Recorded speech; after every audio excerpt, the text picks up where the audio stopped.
and Tall. Chapter 2. Caleb and Papa and I wrote letters to Sarah, and before the ice and snow had melted from the fields, we all received answers. Mine came first. Dear Anna, yes, I can braid hair and I can make stew and bake bread, though I prefer to build bookshelves and paint. My favorite colors are the colors of the sea, blue and gray and green, depending on the weather. My brother William is a fisherman, and he tells me that when he is in the middle of a fog-bound sea, the water is a color for which there is no name. He catches flounder and sea bass and bluefish. Sometimes he sees whales, and birds too, of course. I am enclosing a book of seabirds, so you will see what William and I see every day. Very truly yours, Sarah Elizabeth Wooten. Caleb read and read the letter so many times that the ink began to run and the folds tore. He read the book about seabirds over and over. Did you think she'll come? Caleb asked. And will she stay? What if she thinks we're loud and pesky? You are loud and pesky, I told him. But I was worried too. Sarah loved the sea. I could tell. Maybe she wouldn't leave there after all to come, where there were fields and gray and sky and not much else. What if she comes and doesn't like our house? Caleb asked. I told her it was small. Maybe I shouldn't have told her it was small. Hush, Caleb, hush. Caleb's letter came soon after, with a picture of a cat drawn on the envelope. Sarah, plain and tall. Dear Caleb, my cat's name is Seal because he is gray, like the seals that swim offshore in Maine. She is glad, and Lottie and Nick send her greetings. She likes dogs most of the time.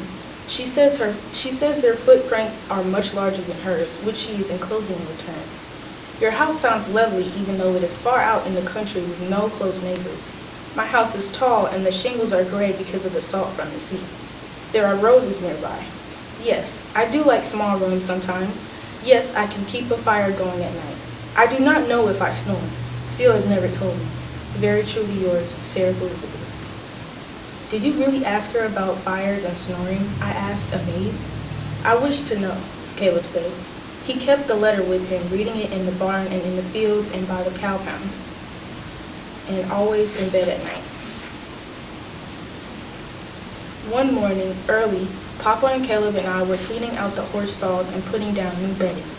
Papa stopped suddenly and leaned his pitchfork. Sarah has said she will come for a month's time if we wish her to, he said, his voice loud in the dark barn. To see how it is, just to see. Caleb stood by the stall door and folded his arms across his chest.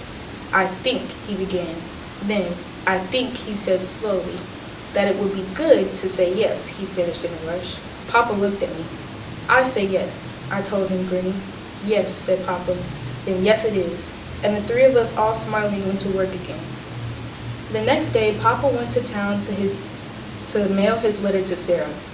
It was raining for days, and the clouds followed. The house was cool and damp and quiet.